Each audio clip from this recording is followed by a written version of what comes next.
The knife slipped from my hand, clattering against the marble countertop like a gunshot in the pre-dawn silence of Theo's kitchen. Blood welled up from the shallow cut on my thumb, bright and accusing, as I stared at the half-chopped onion mocking me from the cutting board. "Fuck," I whispered, but it came out more like a sob. Because in that split second, I realized I wasn't pretending anymore. Not the breakfasts, not the way his hand brushed mine when he passed the coffee mug, not the ache in my chest every time he laughed at my dumb jokes. It started 3 months ago, in a dive bar on the Lower East Side, where the air smelled like stale beer and regret. Theo, Dan. Broad-shouldered Theo, with his easy grin and eyes like storm clouds over the Hudson, had cornered me by the jukebox, nursing a whiskey neat like it was his lifeline. "Elias," he'd said, voice low and edged with desperation, "I need a favor. A big one. Pretend to be my boyfriend for a month. My family's coming to town, and if they see me alone again." He trailed off, jaw tightening, and I knew the rest without him saying it. Theo's folks were old-school Brooklyn Italians, the kind who still crossed themselves at the sight of rainbow flags, even if they loved him in their sideways, conditional way. I'd met Theo 6 months earlier at a queer poetry slam in Bushwick, where he'd recited a piece about lost boys and city lights that left the room in hushed tears. We weren't friends. Exactly, just two gay guys orbiting the same scene, nodding hellos over craft IPAs and shared eye rolls at straight allies who talked too loud. But something about his vulnerability that night in the bar hooked me. Maybe it was the way his fingers trembled around the glass, or how he looked at me like I was the only safe harbor in a sea of judgment. What's in it for me? Playing it cool, though my heart was already thudding like a bass drop. Rent's covered for the month, he'd shot back, half smile cracking through the tension. And I'll owe you one. I'll owe you 10. It was a joke. Mostly. But the money sealed it. I was crashing on a friend's couch in Williamsburg, dodging eviction notices from my barista gig that barely paid for ramen and regret. So I said yes. Just like that. A fake romance for the ages. The first date was a rehearsal dinner at his aunt's brownstone in Park Slope. All checkered tablecloths and Chianti flowing like water. I showed up in my one decent button-down, the one with the frayed cuffs I hoped no one would notice. And Theo greeted me at the door with a kiss that lingered a beat too long, soft. Tentative. Like he was testing the waters of his own lie. "You clean up nice, babe," he murmured, loud enough for his cousin Marco to overhear from the foyer. Marco, the golden boy with the wife and the law degree, shot us a look that could curdle milk. It was a minefield of backhanded compliments and probing questions. "So, Elias, what do you do?" his mom asked, her eyes narrowing over her pasta primavera, like she was sizing up a used car. "I'm a writer," I lied smoothly, channeling the barista poetry I'd scribbled on napkins. Theo's hand found mine under the table, squeezing just hard enough to ground me, and damn if it didn't send a spark up my arm. By dessert, cannoli dusted with powdered sugar like fresh snow, we were fielding toasts to our whirlwind romance, and I was laughing too hard at Theo's impressions of his Nana's scowl. That night, after the family piled into Ubers back to their Midtown hotel, Theo walked me to the subway, the autumn air crisp with the scent of falling leaves and distant hot dog carts. "You were perfect," he said, bumping my shoulder. "Oscar-worthy." I shrugged it off. But inside, something stirred, a warmth that had nothing to do with the Chianti. "Just doing my civic duty for the gays," I quipped. And he laughed. The deep, rumbling sound that made my stomach flip. The pretense escalated from there. Mornings became our ritual, even after the family's visit stretched into a full 2 weeks of spontaneous drop-ins. I'd wake up on his lumpy futon in the living room of his cramped 2-bedroom in Greenpoint, exposed brick walls, a view of the East River that glittered like fool's gold at sunrise, and shuffle into the kitchen to whip up eggs and toast. It was part of the deal, make it look real, down to the domestic details. Theo would stumble in, hair-tousled, wearing nothing but boxer briefs and a sleepy grin, and perch on the counter like a king surveying his domain. "Smells like heaven," he'd say, stealing a bite from the pan, his fingers brushing mine in that accidental-on-purpose way. First, it was easy to keep the lines drawn. I'd remind myself this was temporary, a gig like any other, better pay than slinging lattes at the corner cafe. But Theo had this way of unraveling me without even trying. We'd spend evenings binge-watching old rom-coms on his sagging couch, his arms slung casually over the backrest, inches from my shoulder. "See? We could be like them," he'd joke during a particularly sappy scene in When Harry Met Sally. But his voice would catch, and I'd wonder if he felt it too, the pull, the what-if humming under our skin. One rainy Tuesday, after his sister Sophia grilled us about wedding plans over FaceTime, because apparently, fake boyfriends triggered her maternal instincts, Theo cracked open a bottle of red from his emergency stash, and we got philosophical on the fire escape. The city sprawled below us, a glittering beast of neon and noise, rain pattering on the metal like impatient fingers. "You ever think about why we do this shit?" he asked, passing me the bottle, his knee knocking against mine. "Pretend to be okay when we're not?" I took a swig, the wine bitter on my tongue. Survival. In a world that'd rather we vanish. It was the most honest thing I'd said all month, and it hung between us like smoke. Theo turned, his face shadowed but intense, and for a heartbeat, I thought he might kiss me for real. Instead, he clinked his glass, the bottleneck against mine. To vanishing acts that stick around. By week 3, the family's suspicions had eased into reluctant acceptance, peppered with, "as long as you're happy," caveats that tasted like ash. But the act was bleeding into reality. I'd catch myself lingering in the shower after he left for his graphic design job at that hip agency in Soho, inhaling the eucalyptus scent of his body wash like it was a drug. Or I'd text him memes during my shifts, stupid shit about cats in suits, and he'd reply with heart emojis that made my chest tighten. It was during a weekend barbecue at his uncle's place in Queens, smoke curling from the grill, Sinatra crooning from a Bluetooth speaker, that the first real crack appeared. 3 beers deep and red-faced, cornered Theo by the cooler. "This Elias kid, he's just a phase, right? Like that artist you dated in college." I overheard it from the picnic table, pretending to scroll my phone, but the words landed like a sucker punch.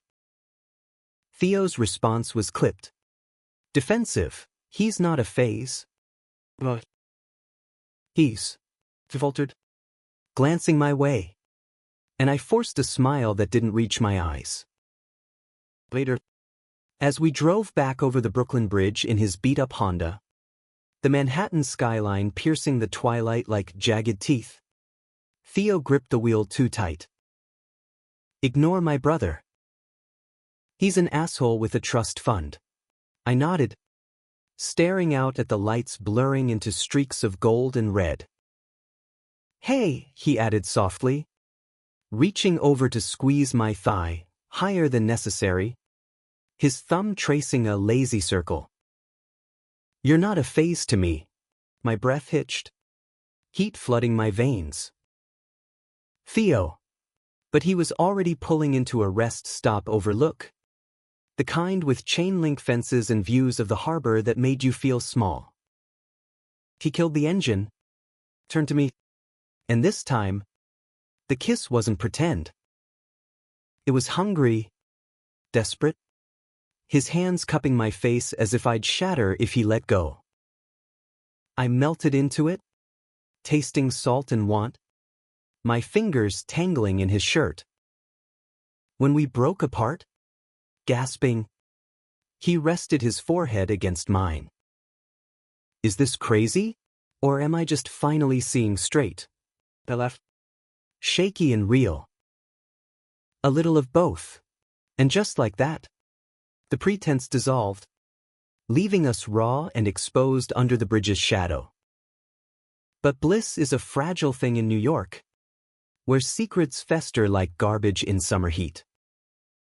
The mornings after that kiss were a revelation, me in his kitchen not out of obligation, but because I craved the domesticity, the way he'd wrap around me from behind, chin on my shoulder, murmuring, smells amazing, against my neck.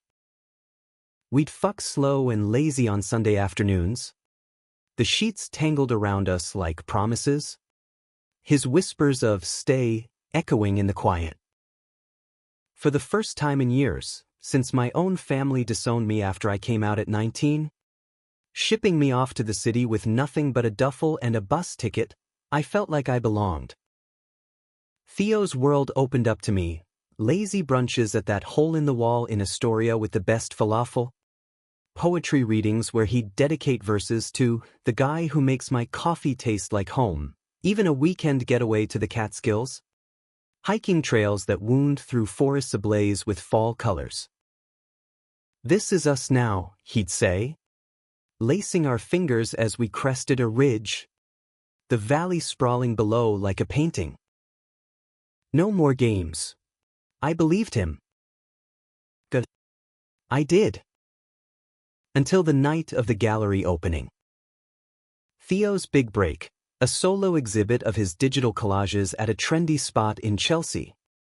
Walls lined with pieces that screamed urban queer heart, fractured cityscapes interwoven with tender nudes, vulnerability rendered in pixels. I was there in a borrowed blazer, beaming like a proud boyfriend, when he walked in. Alex.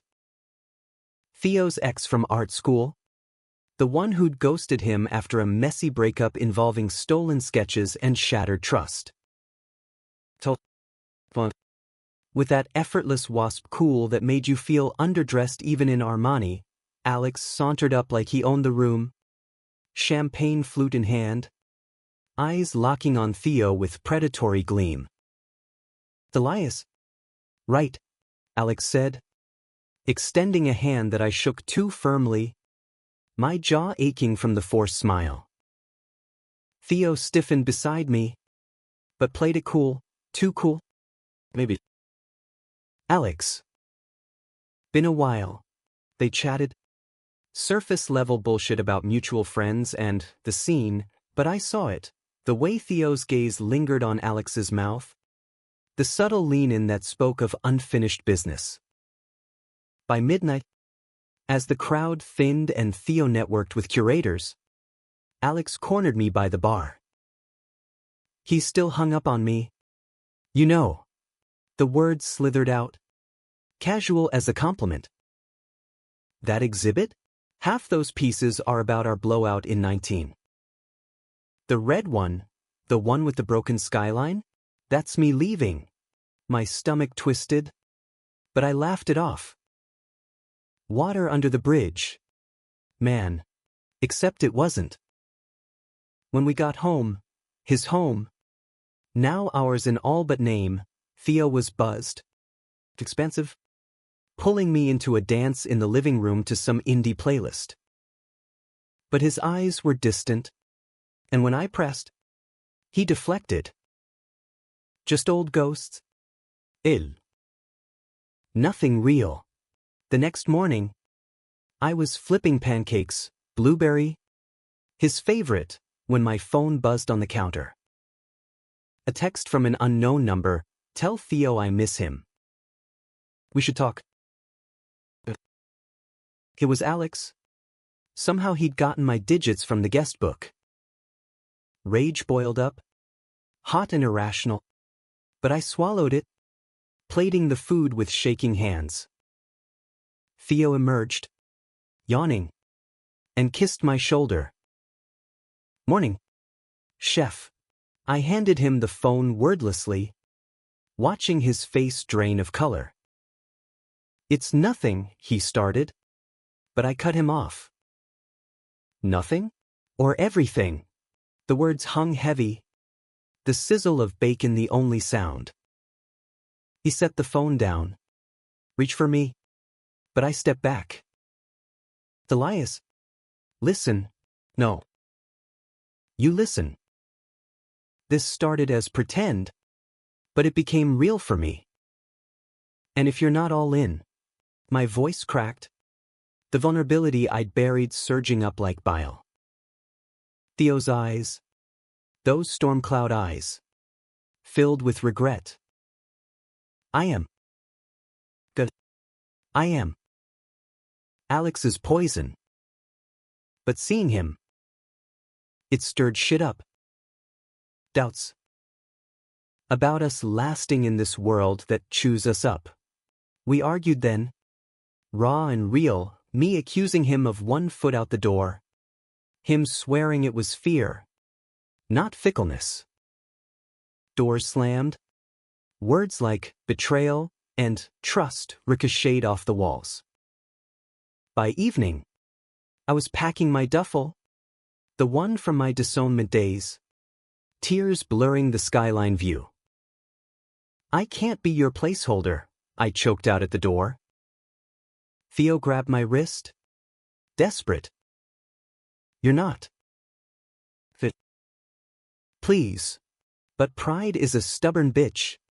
And I left, crashing at my old couchsurf spot, the city lights mocking me from the window. Days blurred into a haze of double shifts and unanswered texts. Theo's messages piled up, miss your pancakes. Miss you. Then, radio silence. A week later, on a frigid November night, wind howling off the river like a banshee, I got the call. Sophia, Theo's sister, voice trembling. Elias, it's Theo. There's been an accident. Hit and run on the BQE. He's at Bellevue. Asking for you. My heart stopped. The world tilting. I bolted from the bar mid-shift, hailing a cab through sheets of rain, the driver cursing traffic as I white-knuckled the door handle. There was chaos, beeps and shouts, the metallic tang of blood and antiseptic. Sophia met me in the hall, eyes red-rimmed. Minor fractures, concussion. But he's scared, ill. Keeps saying he should have fought harder for you. They let me in. And there he was, Theo, bandaged and bruised, for dripping into his arm, looking smaller than I'd ever seen him. Our eyes met, and the dam broke. I'm sorry, he rasped, tears tracking down his temple. For doubting. For letting Alex in my head. You're Elias. The real deal. I sank into the chair, taking his hand, cold. But mine. Me too. Scared shitless. But here. We talked then, haltingly, about fears and futures, the city's cruelty and our quiet strength. No grand gestures. Just truths laid bare under fluorescent hum. Recovery was slow, Theo hobbling on crutches, Me shuttling between my shifts and his apartment, cooking those damn breakfasts like talismans against the dark. One morning, as snow dusted the windows and he fed me a strip of bacon from his fingers, he said it, marry me? Not pretend. For real. I left. Tears pricking. Only if you promise no more X's at gallery shows. Deal. And in that kitchen, with the river frozen beyond the glass, we started over, not as actors, but as us. Fod. Fist. And finally home. The snow kept falling that winter, blanketing Greenpoint in a hush that made our little world feel infinite. Theo's leg healed crooked at first, a slight limp from the shattered tibia, but physical therapy turned it into a swagger. Something he joked made him look like a tough guy from a Scorsese flick. I'd roll my eyes, but secretly loved it. The way it forced him to slow down, to savor the small things, our walks along the waterfront, hands stuffed in coat pockets, breath fogging the air as we debated the merits of The Godfather versus Goodfellas. Life settled into a rhythm that felt dangerously close to normal. I quit the barista grind. Theo's exhibit had landed him a steady freelance gig with a queer mag. Enough to cover rent and then some, and started submitting my poetry to lit journals. Rejections stung like paper cuts, but Theo would tape them to the fridge like badges of honor, fuel for the fire. Babe. Nights were ours, cooking pasta from scratch, his nana's recipe. Tweaked vegan for me. Losing ourselves in vinyl spins of Springsteen or Bowie. Bodies moving to the beat until clothes hit the floor. But normalcy in the queer scene is a myth, fragile as spun sugar. The first fracture came subtle, a whisper at a house party in Bed-Stuy. We were there for Theo's friend Lena's birthday, dim lights, thumping bass, bodies packed tight in a railroad apartment that smelled of weed and patchouli. I was nursing a gin and tonic, chatting with a poet named Jax who gushed over my chapbook draft, when I felt Theo's absence like a chill. He was across the room, deep in conversation with Alex.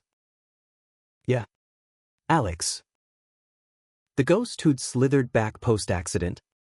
All concerned friend, texts and just checking in coffees. Theo swore it was platonic, closure. He called it, but I'd seen the flush in his cheeks after their last meetup. The way he'd come home distracted, sketching feverishly until dawn. But here they were, heads bent close over a shared joint, Alex's hand on Theo's arm, laughing at some inside joke that twisted my gut. I excused myself, weaving through the crowd to the fire escape for air. The city hummed below, a vein of yellow cabs and distant sirens, but my chest felt caved in. Was this the betrayal I'd feared? Not a dramatic cheat, but a slow erosion. Old flames reigniting while I played house? Theo found me 20 minutes later, slipping out with a sheepish grin. Hey, stranger. You okay?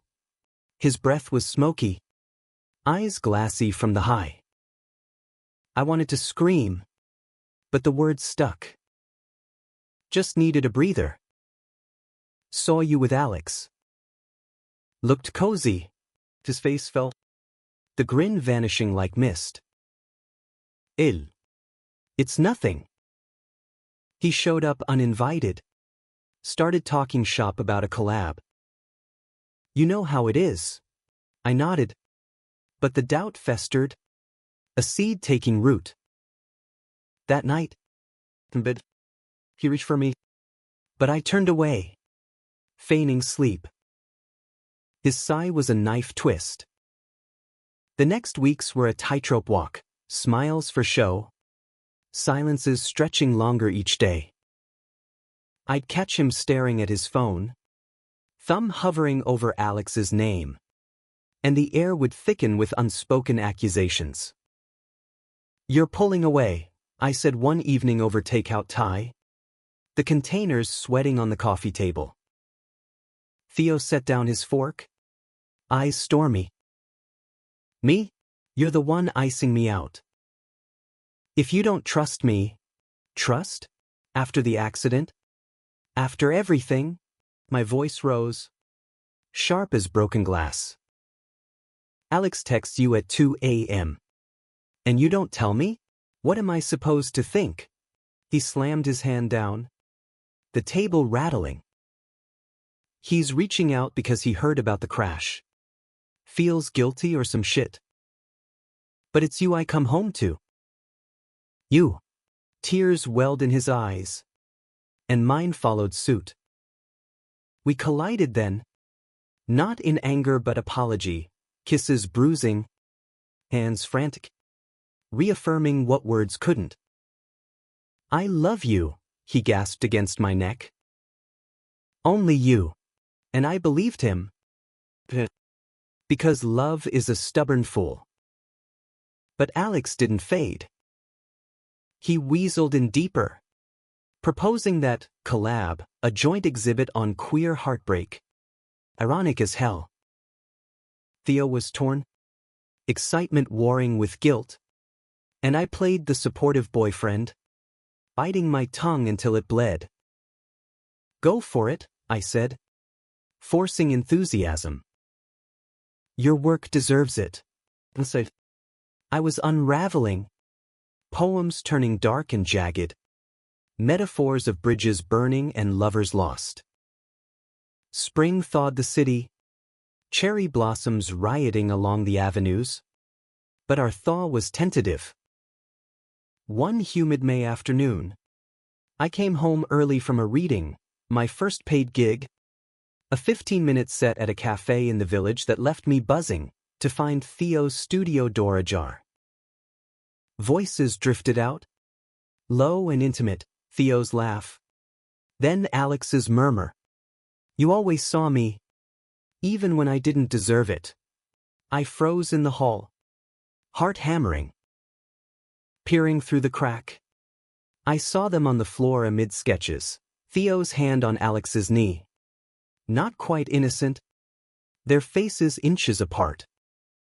No kiss, but the potential hung electric, a storm about to break. Betrayal crashed over me, hot and drowning. I backed away, silent as a shadow, and fled to the street, the door clicking shut like a guillotine. That night, I didn't go home. I wandered the East Village, neon signs blurring through tears, ending up at that dive bar where it all began. 3 whiskeys in, the bartender, a burly queen named Ray with a tattooed mustache, slid me a water. Rough night? Han. I spilled it all. The pretend turning real. The X like a virus. Ray nodded, wise as an oracle. Love ain't a straight line. It's a goddamn maze. Question is, you fighting for the exit or the center? Dawn found me on Theo's doorstep, key turning in the lock like a confession. He was asleep on the couch, sketchpad open to a half-finished portrait.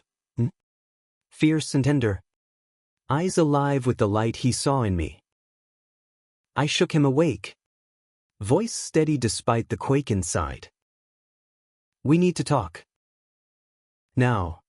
His eyes widened, guilt etching lines around them. I. Save it. I saw you too. Yesterday. The words landed like blows, and he recoiled, then surged forward, grabbing my hands. Nothing happened. Swear on my life. But you're right. I let him in because it's easier to chase ghosts than face how deep this scares me. Forever. Tears streamed, ours mingling as we clung. Then face it, I demanded.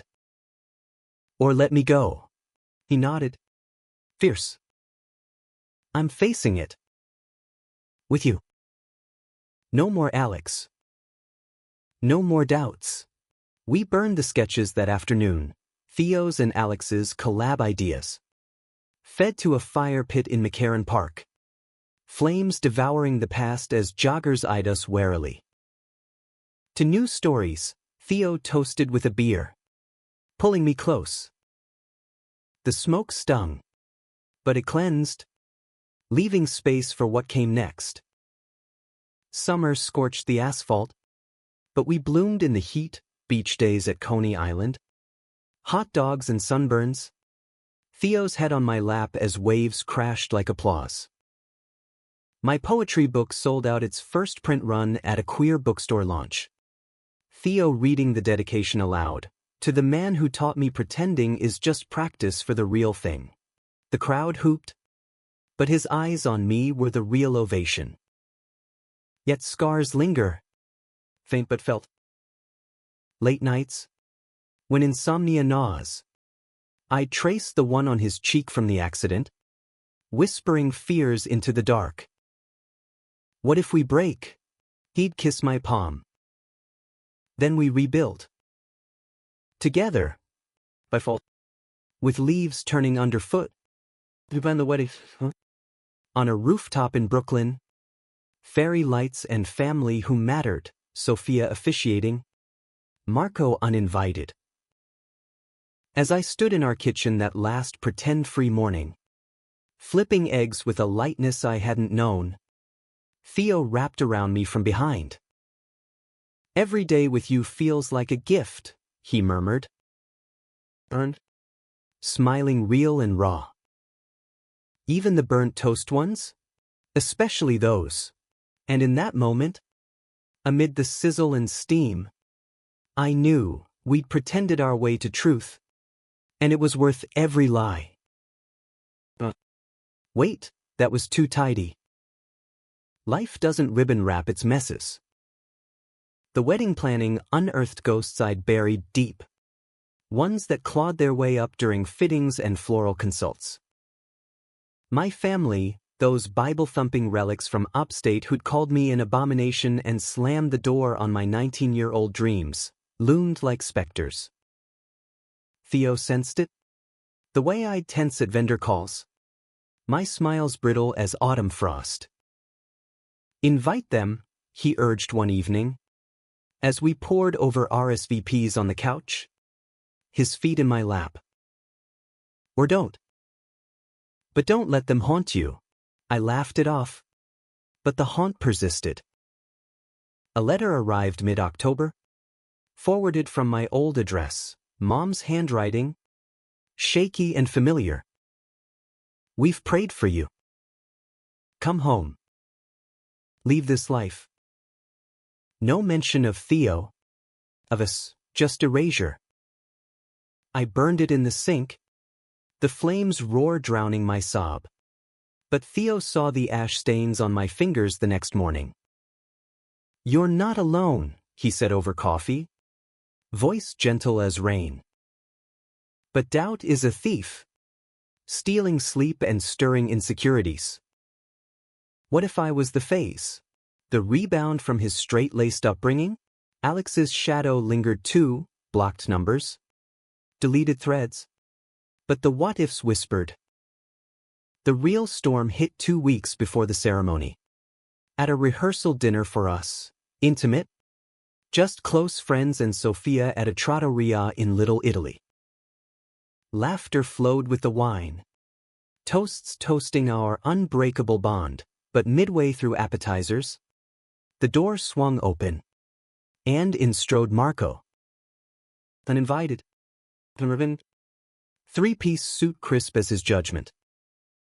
Theo, he boomed, ignoring the stunned silence, clapping his brother on the back too hard. Heard about the big day. Couldn't miss it. Sophia shot up, furious, but Theo waved her down, face a mask of forced civility. Marco. This is private. Marco's eyes slid to me. Cool appraisal. Private? Family's family. He pulled up a chair unbidden, ordering a scotch neat, and the air soured. Small talk turned interrogation. Elias. You sure about this? Theo's always been flighty.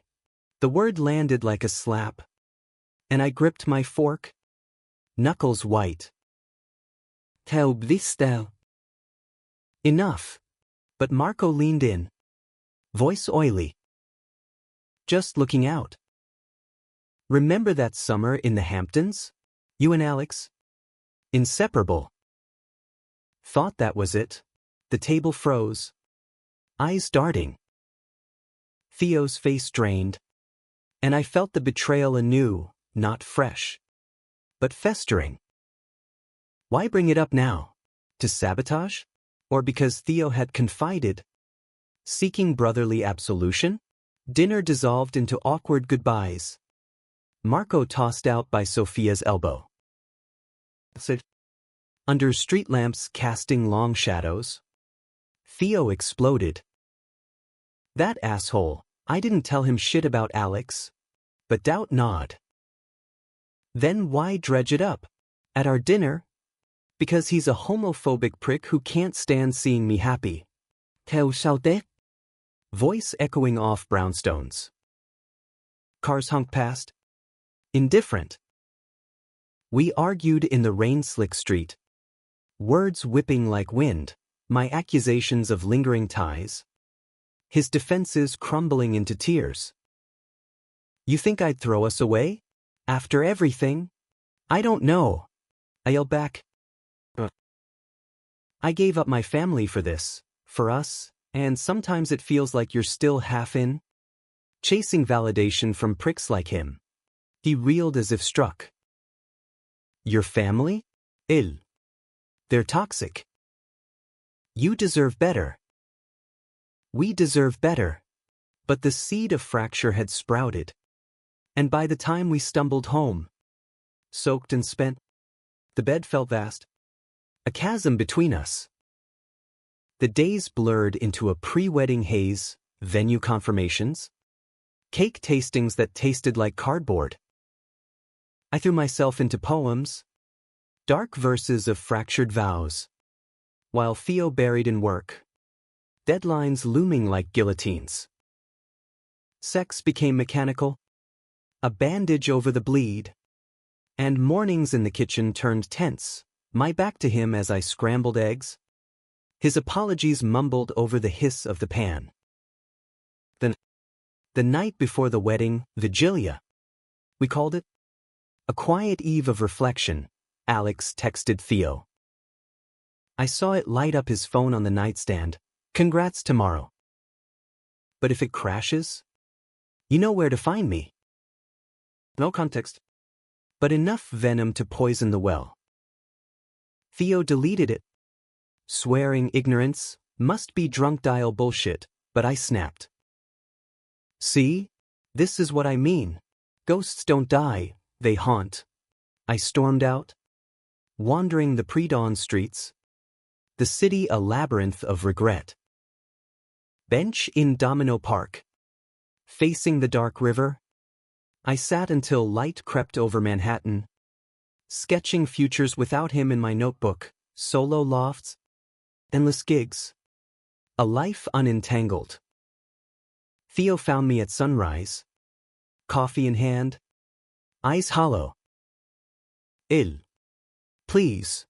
He dropped to one knee, not proposal style, but plea. I blocked him. For good. And Marco? I'll cut him out too. Family isn't blood, it's choice. You're my choice. I looked at him, broken and beautiful, and the love surged back, fierce as flood. Then choose me every day. No half measures. Every damn day. We kissed there, salty with tears and river mist, the skyline waking to witness. The wedding dawned crisp, Autumn gold gilding the rooftop. Friends in mismatched suits. Wildflowers in mason jars. Sophia's voice steady. Do you realize? Take this man. Ido. Is Ido krakt. Emotion thick. And when we kissed, resounding, the crowd erupted. Confetti swirling like joy made manifest. But the humanistic truth? We didn't live happily ever after. There were fights, ugly ones over money, over my jealousy flares, his workaholic drifts. Marco sent a card once, wishing you sin without shame, which we framed as a joke. My mom called years later, post-conversion therapy scandal, mumbling apologies we half forgave. Yet every morning, as I cook in our kitchen, now a sunlit space in a bigger place upstate, with a garden plot for herbs, Theo shuffles in, wraps me up, and whispers, "Best fake start to the realist life." And I believe him. Because pretending taught us truth, love isn't perfect, it's persistent. A daily choice, served with eggs and endless grace. Years folded like origami, each crease a lesson in endurance. 5 years post-vows, we traded city grit for Hudson Valley quiet, a fixer-upper Victorian with creaky floors and a porch swing that sang in the wind. Theo's art exploded, murals for queer centers in Albany. Books of collages that won him a MacArthur whisper. He laughed it off, but I saw the glow. My poetry bloomed too, 2 collections, tours that took me to slams in San Francisco and readings in Chicago, always returning to his arms, the scent of turpentine and home. But the conflicts evolved. Subtler beasts. My spotlight brought envy-tinged spats. "You're gone more than here," he'd grumble over Skype from a solo trip. I'd counter with his late nights in the studio. Canvases whispering secrets. Betrayals shifted shape, no X's. But temptations of the soul, a flirty editor at a conference. A model who posed too long for his nudes. We navigated with therapy, queer-affirming sessions in Kingston, where we unpacked the pretense residue. The fear of abandonment etched in our bones. The real high tide came in year 7. During a brutal winter that buried us in snow and silence. Kaza, Vinny, the stoic patriarch who'd thawed just enough to attend the wedding, teary-eyed in the back row, got sick. Pancreatic? Stage 4.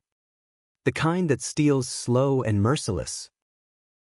We drove to Brooklyn weekly, me at the wheel of our Subaru, Theo white-knuckled beside me, radio tuned low to avoid the ache. Vinny's apartment reeked of Benghazi and regret. Photos of straight-laced kids on the walls like accusations. "You too," he'd rasp from his recliner. Oxygen mask fogging. "Still at it? Don't let the world win." It was absolution. Hard one.